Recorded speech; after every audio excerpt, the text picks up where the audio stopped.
क्या आपको भी बहुत ज़्यादा हेयर फॉल हो रहा है? क्या आपकी भी हेयर ग्रोथ रुक चुकी है? क्या आपको भी बहुत ज़्यादा हेयर लॉस हो चुका है? या फिर आपके हेयर में डैंड्रफ है, आपके स्कैल्प में डैंड्रफ है और आप उससे बहुत ज़्यादा परेशान हैं?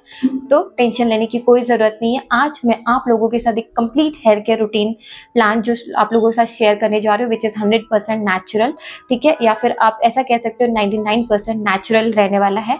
तो आपकी हेयर की पोरोसिटी चाहे लो हो, मीडियम हो, हाई हो, आप किसी भी टाइप के आपके हेयर हो, आप इस प्लान को फॉलो कर सकते हैं। सबसे इम्पॉर्टेंट स्टेप, सबसे पहला स्टेप आता है हमारा ऑयलिंग। कई लोग ऑयलिंग को मिस कर लेते हैं या फिर डायरेक्टली अपने हेयर को डायरेक्टली वॉश करते हैं विदाउट अप्लाइंग एनीथिंग। बहुत बड़ी मिस्टेक करते हैं, ये वाली चीज़ तो बिल्कुल भी नहीं करनी है, ठीक है? सबसे इंपॉर्टेंट होता है ऑयलिंग। बहुत लोगों के मुंह से आपने सुना होगा कि ऑयलिंग बिल्कुल मत करो, ऑयल से ये हो जाता, ऑयल से वो हो जाता। आप चाहें, आप खुद अपनी दादी नानी के नुस्खों में से या फिर दादी या नानी अगर हैं आपके, तो उनको ऑब्जर्व करना, उनको पूछना कि वो क्या करते थे अपने हेयर के लिए। तो सबसे इंपॉर्टेंट एक ही चीज़ है, वो है ऑयलिंग। मैंने खुद अपनी दादी नानी को देखा है, सबसे इंपॉर्टेंट वो एक ही चीज़ करते आ रहे हैं, वो है ऑयलिंग। मैंने उनको बचपन से देखा है। तो ऑयलिंग बिल्कुल भी जो है उसको छोड़ना नहीं है, उसको स्किप नहीं करना है। वेरी इंपॉर्टेंट स्टेप है ऑयलिंग, जो कि आप रात में कर सकते हो या फिर रात में सोने से पहले कर सकते हो, या फिर सुबह 2 घंटे पहले, या जब भी आप हेयर वॉश करोगे उसके 2 या 3 घंटे पहले भी कर सकते हो। ऑयल कौन सा यूज़ करना है, मैंने ऑलरेडी आप लोगों से तो ऑयल जो है वो शेयर कर रखा है, which is 9 herb magic hair oil, ठीक है? आप उसको बना लो, उसको यूज़ करो। उस ऑयल से रिलेटेड भी काफ़ी लोगों को बहुत सारे डाउट है, तो उस पर मैंने 2 वीडियो शेयर किए हैं। एक तो रिसेंट अभी किया है, लास्ट वीडियो, तो हमने उसमें ड्राई इंग्रेडिएंट यूज़ किया और फर्स्ट वाले वीडियो में हमने वेट इंग्रेडिएंट यूज़ किया। तो आप दोनों में से कोई भी जो है ऑयल बना सकते हो। ऑयल का बेस आप अपने अकॉर्डिंग चूज़ करो। मैंने जो बनाया था वो कोकोनट ऑयल के साथ बनाया था, बिकॉज मुझे वो ज़्यादा सूट करता है। बट आपकी अगर मान लीजिए हेयर पोरोसिटी लो है, तो आप organ oil, grapeseed oil, almond oil, जो भी आपको बेटर सूट करता है आप वो लो। आपको अगर कोकोनट ऑयल सूट नहीं करता तो आप कोकोनट ऑयल मत लो, कोई भी और जो सूट करता है वो वाला ऑयल लो। आपकी हेयर पोरोसिटी हाई है, आप थिक ऑयल यूज़ कर रहे हो, तो फिर आप तिल का तेल, मस्टर्ड ऑयल भी यूज़ कर सकते हो। It's completely normal. जो भी, मतलब मेरे कहने का मतलब ये है सिर्फ कि आपको जो भी ऑयल बेटर सूट करता है आप वो ऑयल लो। बस तरीका वही है, इंग्रेडिएंट का लिस्ट वही है, ऑयल का जो बेस है आप चेंज कर सकते हो अपने अकॉर्डिंगली, ठीक है? तो ऑयल को बनाओ, ऑयल को यूज़ करो। बहुत अच्छा ऑयल है, आप ट्राई करोगे तो आपको रिजल्ट समझ में आएगा। विदिन अ मंथ आपको चेंज दिखना शुरू होगा, ठीक है? तो सबसे इंपॉर्टेंट स्टेप जो है वो है ऑयलिंग। आप रात में सोने से पहले कर लो या फिर सुबह नहाने से या हेयर वॉश करने से 2 घंटे पहले भी कर सकते हो। वेरी इंपॉर्टेंट, ऑयल कर लो। आपके पास अगर ऐसी वाली बॉटल रहेगी, एप्लीकेटर रहेगा, ऑयल एप्लीकेटर, तो आप इससे भी अच्छे से कर सकते हो। इससे स्कैल्प में बहुत अच्छे से ऑयल जाता है और स्कैल्प से लेकर लेंथ तक पूरे अच्छे से ऑयल जो है आपको अप्लाई करना है। जब आपका ऑयल अप्लाई हो जाएगा, ठीक है, आप चाहे तो फिंगर टिप से भी कर सकते हो। एंड उसके बाद इंपॉर्टेंट जो स्टेप होता है वो है मसाज। बहुत इंपॉर्टेंट है। आप चाहे तो कोई बाहर का मसाजर ले सकते हो या फिर अपनी फिंगर टिप को यूज़ करके भी आप अच्छे से मसाज कर सकते हो, ठीक है? या फिर अगर आपके पास मसाजर है आप ले सकते हो, तो आप ये वाला ले लो, ठीक है? मेरे पास 2 है, तो आप कोई भी ले सकते हो। एक ये वाला है जो अभी आपको कैमरे में दिख रहा होगा, और दूसरा ये वाला है, इसे बोलते हैं बाल यंत्र, और ये बहुत अच्छा है। ये इतना अच्छा है कि आप सिर्फ इसको हेड में नहीं, कहीं और पे भी यूज़ कर सकते हो। फॉर एग्जाम्पल यहाँ पे पेन हो रहा है तो भी आप कर सकते हो, बट आप इसको ऑयलिंग के बाद सिर्फ 5 मिनट, ओनली 5 मिनट आप अपने पूरे हेड में अच्छे से मसाज करो। इससे थोड़ा सा, बहुत ज़्यादा प्रेशर लगा के नहीं करना है, उससे आपको हल्का जलन हो सकता है। हल्की सी टिंगलिंग वाली आपको जो महसूस होगी ये करने के बाद, तो इससे आपका जो हेड का ब्लड सर्कुलेशन है वो इम्प्रूव होगा और ऑयल भी बहुत अच्छे से अब्सॉर्ब होगा। तो इससे अगर आप करते हो तो आप सोचो कि आपका रिजल्ट ना डबल होने वाला है। आप जो मान लीजिए आपका लेंथ 1 इंच ग्रो होने वाला तो वो 2 इंच हो जाएगा, बिकॉज ये इतना ज़्यादा इफेक्टिव है, ठीक है? अगर आप लेते हो तो आप ये वाला ही लेना, बाल यंत्र। अगर नहीं ले रहे हो तो इट्स ओके, ये अंडर 300 आपको ऑनलाइन में मिल जाएगा, ठीक है? अगर नहीं है आपके पास, नहीं लेना है, तो इट्स ओके, आप फिंगर टिप से मसाज कर लो या फिर अपनी मम्मी से करा लो, जिसे भी कराना है करा लो। तो पहला स्टेप हो गया ऑयलिंग, उसके बाद हो गया मसाज। मसाज के लिए मैंने डिटेल में एक्सप्लेन किया है। उसके बाद आता है हेयर वॉश। हेयर वॉश कैसे करें? हेयर वॉश करने के लिए आप जो भी शैम्पू पहले से यूज़ करते आ रहे हैं, आप वही शैम्पू यूज़ कर सकते हैं। बट इतना सा ध्यान रखें कि वो सल्फेट फ्री, पैराबेन फ्री, ऐसे केमिकल फ्री होना चाहिए। जितना हो सकता है उतना केमिकल फ्री लो, या फिर आप हर्बल शैम्पू पाउडर, आप कुछ भी यूज़ कर सकते हो हेयर वॉश के लिए। बट वेरी इंपॉर्टेंट चीज़ ये है कि जब आप वॉश करोगे तो इतना ज़्यादा वॉश नहीं करना है कि आपका सारा जो आपने ऑयल डाला था वो भी निकल जाए, हेयर का जो नेचुरल मॉइस्चर है वो भी निकल जाए और हेयर पूरे ड्राई और फ्रीजी हो जाए। मैंने बहुत बार ऐसे लोगों को भी देखा है जो हेयर को वॉश तो करते हैं, लेकिन 1 बार नहीं, 2 बार नहीं, 3-4 बार वॉश करते हैं एट ए टाइम। तीन चार बार वो छोटे छोटे शैम्पू के पाउच लेंगे, 4 बार हेयर को वॉश कर लेते हैं कि ऑयल अच्छे से निकलना चाहिए, और उसके चक्कर में जो हेयर का नेचुरल मॉइस्चर वो भी निकल जाता है, उसकी वजह से हेयर बहुत ही ज़्यादा ड्राई और फ्रीजी हो जाते हैं। ठीक है, तो ऐसा बिल्कुल भी करना नहीं है। आप नॉर्मल जो भी शैम्पू यूज़ करें, शैम्पू को लेकर बहुत ज़्यादा कन्फ्यूजन मत हो जाओ आप लोग। बहुत लोगों को क्वेश्चन है कि शैम्पू कौन सा यूज़ करें। आपको जो भी शैम्पू बेटर सूट करता है, आप जो पहले से यूज़ करते आ रहे हो वही यूज़ करो, शैम्पू चेंज करने की ज़्यादा ज़रूरत नहीं है। ठीक है, उसके बाद दूसरा स्टेप आता है मास्क, हेयर मास्क बहुत इंपॉर्टेंट है। अगर मैंने वैसे 2 मास्क आप लोगों के साथ शेयर किए हैं। सबसे पहला है कि 9 हर्ब वाला जो है जड़ी बूटियों वाला, एक मैंने बताया था, एंड दूसरा है जेल वाला। सो जिनका हेयर पोरोसिटी हाई है, ठीक है, वो लोग जेल वाला यूज कर सकते हो, और जिनके पास पाउडर्स अवेलेबल भी नहीं है वो भी कर सकते हैं, कोई फर्क नहीं पड़ता। बट जिनका हेयर बहुत ही ज़्यादा ड्राई है, फ्रीजी है, हेयर बहुत ज़्यादा ड्राई और फ्रीजी है, ठीक है, तो वो लोग कर्ड वाला, वो पाउडर को 1-2 चम्मच लो, उसको कर्ड में मिक्स करो, एंड उसके बाद उसको अच्छे से अप्लाई करो।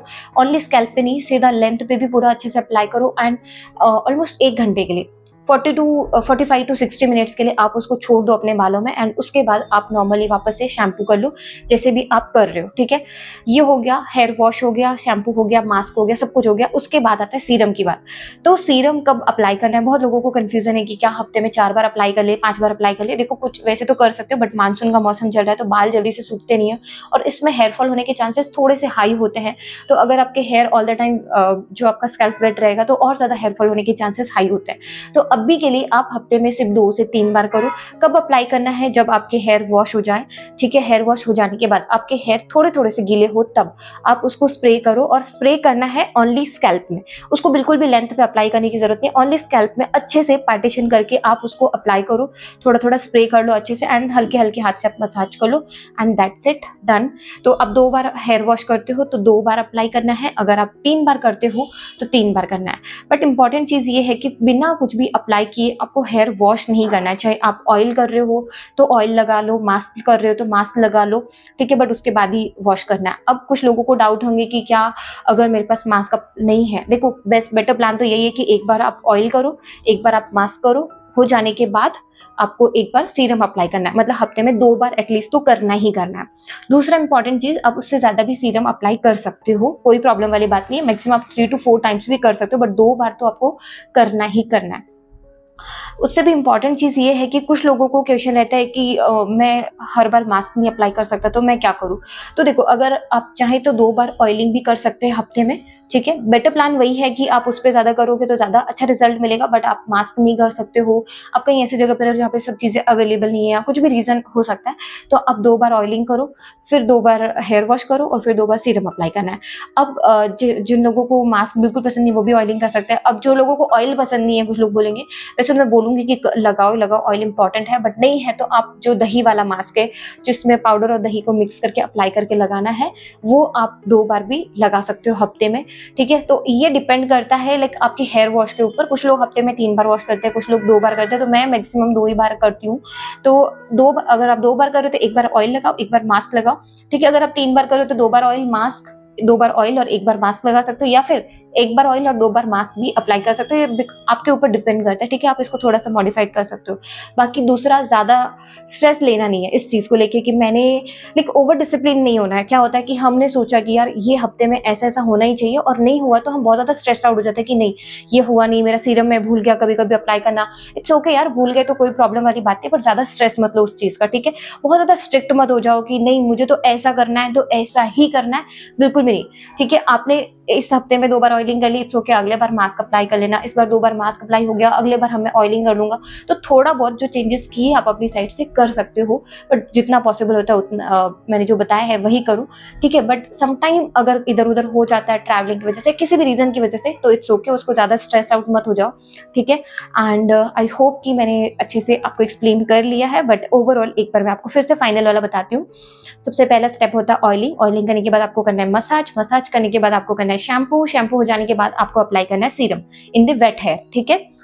सेकेंड स्टेप होता है मास्क। मास्क लगाने के बाद आप अच्छे से शैम्पू करो। शैम्पू हो जाने के बाद आप जो है सीरम अप्लाई करो। अब कुछ लोगों को कंडीशनर को लेके भी बहुत सारे डाउट होते हैं, तो कंडीशनर अप्लाई कर सकते हो। कंडीशनर को बेसिकली रूट्स में अप्लाई करना नहीं है, बट हाँ हेयर की जो नीचे वाली लेंथ होती है, जो काफ़ी लोगों की रफ और ड्राई होती है, जो मेरी भी है अभी, मैंने अभी कट नहीं करवाई इसलिए, तो आप नीचे वाले जो है यहाँ पे लेंथ पे आप अप्लाई कर सकते हो, विच इज़ नॉर्मल। उससे कोई खास फर्क पड़ता नहीं है, आप कर सकते हो, आपकी चॉइस है। बट मैं समटाइम करती हूँ और कभी कभी नहीं भी करती हूँ, ठीक है। अब भी मैं रिसेंट तो अप्लाई कर रही हूँ, बट उसके पहले मैं नहीं कर रही थी। तो ये आपके ऊपर डिपेंड करता है, आप चाहे तो करो, आप चाहे तो नहीं करो। अब कंडीशनर के लिए मेरे से सजेशन पूछोगे तो यार सच बताओ तो मैं कंडीशनर बहुत ही रेयर केस में यूज़ करती हूँ, तो मुझे खुद भी इतना अच्छा इसमें एक्सपर्टीज नहीं है, मैं बताऊंगी भी नहीं कोई कि ये वाला यूज़ करो, मेरा एक्सपीरियंस बहुत अच्छा था। बट आप कोई भी नेचुरल ब्रांड का कंडीशनर ले सकते हो, ठीक है। सो आई होप कि मैंने ये वीडियो में सब कुछ क्लियर कर दिया है। So that's it in this video. But still अगर आप लोगों को कोई भी डाउट है, जो चीज़ें आपको समझ में नहीं आई है, तो आप नीचे कॉमेंट कर सकते हो, ठीक है। एंड या फिर आप मुझे इंस्टाग्राम पे डीएम कर सकते हो। एंड ये था पार्ट 1, ठीक है, very important. This is a part 1 जहाँ पे हमने एक्सटर्नल एप्लीकेशंस के बारे में बात करी है।